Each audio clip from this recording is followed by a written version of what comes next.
Hello and welcome back to the channel. If this is your first time with us, my name is Alex. I am your Hawaiian guy loving life here in Canada. Here on this channel, we like to talk about all things regarding investing. I help you build your portfolio in a safe manner. I also show a current portfolio of mine that we built together as of May 2020 to show you that stocks that I tell you about are stocks that I put in my own portfolio. If you like the information here, hit that subscribe button, hit that like button, punch out the comment button. Is there a comment button? Yeah, okay, maybe not. Hit me with some comments, let me know what you think. But above all, let's have a good time. All right, let's get into it.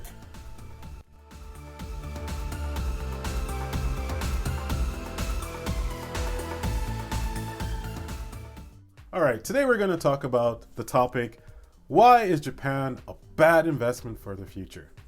Now, I say this with a very heavy heart. A lot of you guys know I spent the last 2 decades in Japan. My family's in Japan. I have a lot of friends in Japan. I love the country and I only want to see great things for it.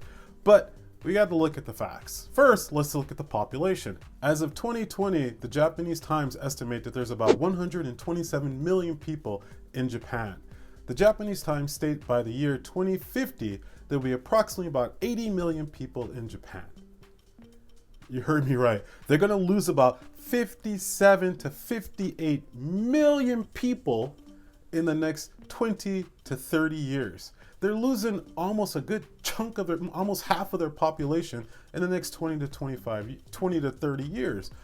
That's one problem. The next problem, I know this sounds weird to a lot of you guys who are really into Japanese manga or Japanese television or the Ikebukuro girls or that type of fashion.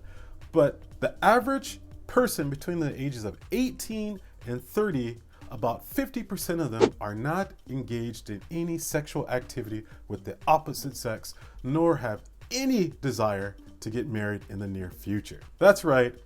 Individuals between the ages of 18 and 30, almost 50% of them have almost 0% interest in sex. Yeah, right?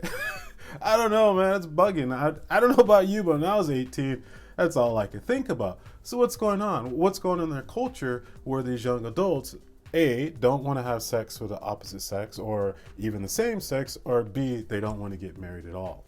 So when you have a shrinking population and then the population now have no desire to actually procreate, you see a real problem in the coming years. Now that would be the first kind of main hurdle to get over for me before I'm able to invest in Japan again. The second hurdle that I see is, I don't know about you, but when most of you think about Japan, you think of the juggernauts. Juggernauts? The juggernauts? Jaggernauts? Whatever that word is. The huge electronics, the technology. Back in the 80s and the 90s, Japan, they were on top. They were leading the world at things like televisions, car audios, microwaves, televisions, mobile phones, computers. They had it on lock. Japan was the best country to buy these items. You had Panasonic, you had Sharp, you had Sony, you had Hitachi.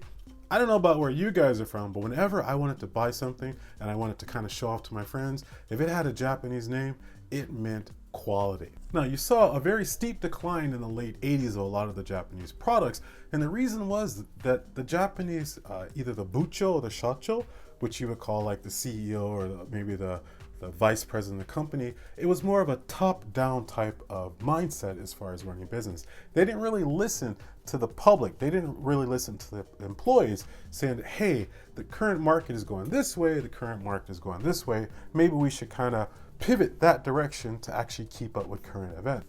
This is why you started to see neighboring countries to the east and to the southeast, like South Korea and China, start to maneuver and kind of overtake the Japanese market. The first product I want to look at, I mean, a lot of you younger people, you probably don't even remember that Sony was the mobile phone to buy back in the day. Before you had the Android, or before you had the iPhone or the Google or whatever the most current favorite mobile phone you had.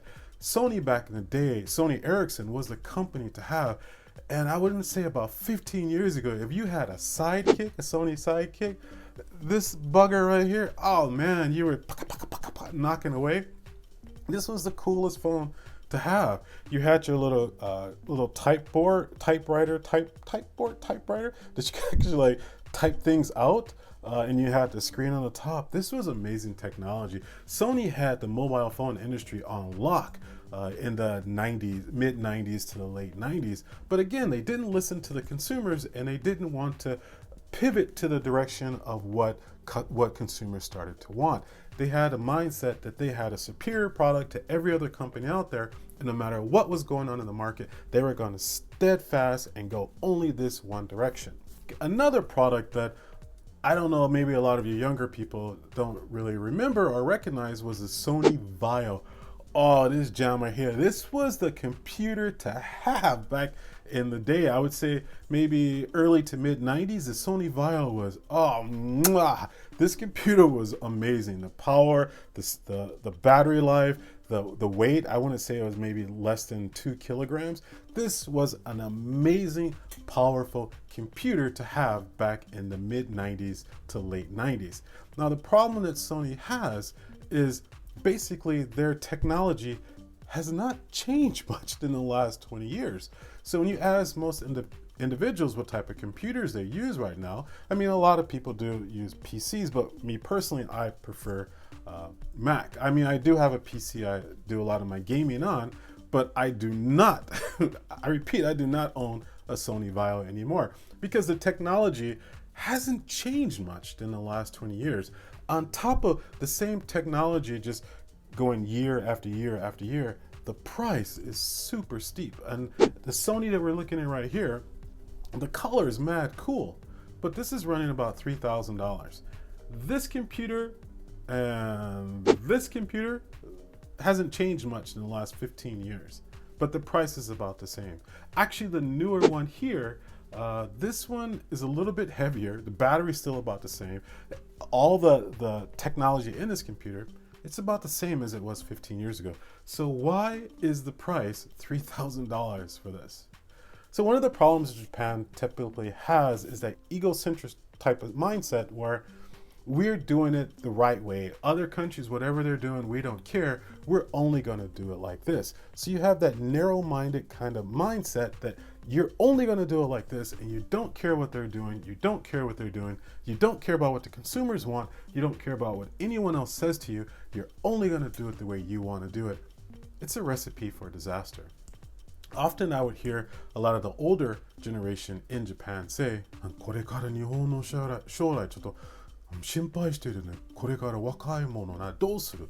いや、わけわかんないな。And basically what that means is they're worried about the future. You know, a lot of the older generations see how prosperous it was in Japan in the 70s and the 80s, and they're looking to go back to that way. But unfortunately, it's not there. So kind of to wrap up what I'm saying here is, while I do love Japan, I do love the country, and again, my family, half my family is there, I do not think that it would be a healthy investment currently.